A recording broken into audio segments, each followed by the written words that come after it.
We got more clips from minicamps and OTAs, and today we're going to take a look at the New York Giants and get another look at Malik Nabers. We're going to watch him run through some drills from today's practice. Plus, we're going to look at some older clips and talk some ball on him and the New York Giants. But before we do, you need to click that subscribe button right now. We're going hard to paint. Looking at these rookies every single day this offseason, from rookie camp to mini camp to training camp, everything in between. It's all going to be here on top of your favorite veterans, the storylines that are emerging. Click that button. Stop missing out on your favorite players. We're here to look at Malik Nabers. We're going to run through the clips. The first 5 are from this morning. The other ones are from OTAs and rookie camps and other workouts. But here we go. He looked good this morning. He was catching some balls. And there's some things I really want to note here too that I saw. Just little tiny things. First off, look how thick his legs are. And look at them compared to the other wide receivers. And to some people, that might be very minor. But that also lends the notion to why he's so explosive. Look at him against Hyatt. Look at him against the other wide receivers there. And that just lends to how explosive he is as an athlete. There's the one-handed catch. Here we go again. Another one-handed catch. This is the more blown-up version. Looking nice. Looking nice. Very snappy route runner. Can break it off, create separation. Can get downfield, make plays happen. Has good ball skills. Times his hands effectively. Building rapport with Daniel Jones. Today in the press conference, Daniel Jones wasn't thrown in 7-on-7s. From what I read on the tweets while gathering these, he said it didn't matter to him because once Daniel Jones comes back, they're going to have that rapport. They're still going to click. To him, it doesn't matter who's that quarterback. The ball's coming his way. He's going to get it. He's going to attack the ball. That's what he's really saying there if you read between the lines with what he's saying. There's him with Steve Smith, him and Jalen Hyatt. And if you listen to the interviews from these Giants, especially the wide receivers, Jalen Hyatt and company, there's a little bit more excitement. And you know why there's a lot more excitement? Why they're a little bit more juiced up right now? It's because of this guy right here. He's also bringing up the players around him, and you're already getting that feeling. If you're a Giants fan and you've been paying attention to the interviews, you know this, you feel this, you're excited for this. He is already giving tones of what you saw with OBJ, and he already showed you that in college. He is one of the top, if not the top wide receiver in this class between him and Marvin Harrison Jr. Some people had Rome Odunze up there.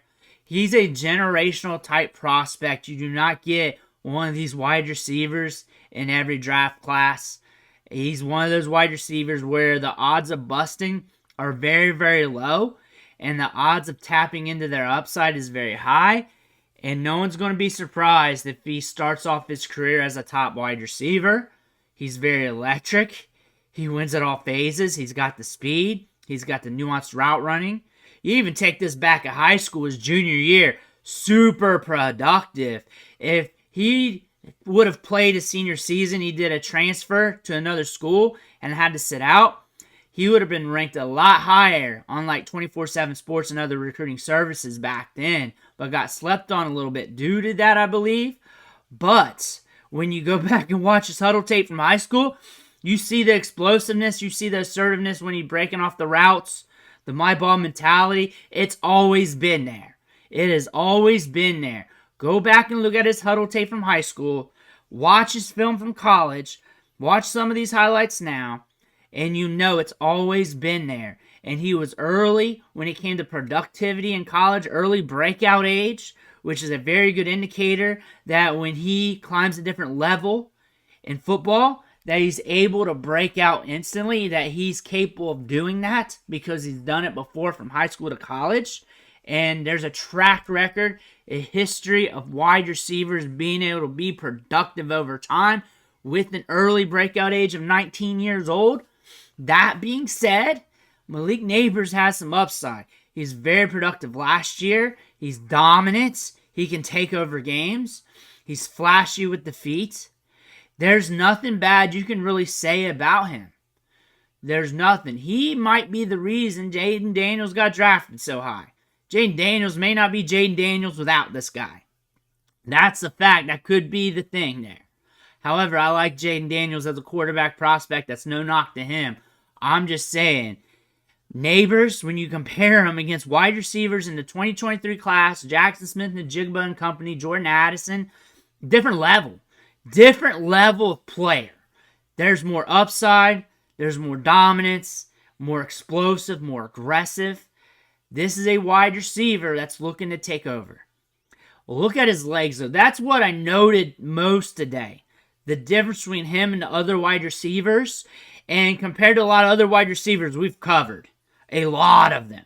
And you just really did not see it in the prior clips. Well, you see it there now that it's ringing hard. Now look over here. Look at the size difference. Look at Jalen Hyatt. Jalen Hyatt got them chicken legs. He's got them chicken legs. And that lets you know, and that's another indicator that he's explosive. It's an indicator. It doesn't mean he is. It's an indicator that he's very explosive. We know he's explosive. We saw him at LSU. And if you watched him on Huddle tape or throughout the years in high school, you know it too. He's been explosive all along. That's just something he just not all suddenly built up. This is something he was born with. This is something he was gifted with because you see the explosiveness on tape, his ability to get out of his breaks, his ability to rise up. His release package is nasty too. Malik Nabers is going to be doing some things right now. He's going to be doing some things. We're seeing it in practice.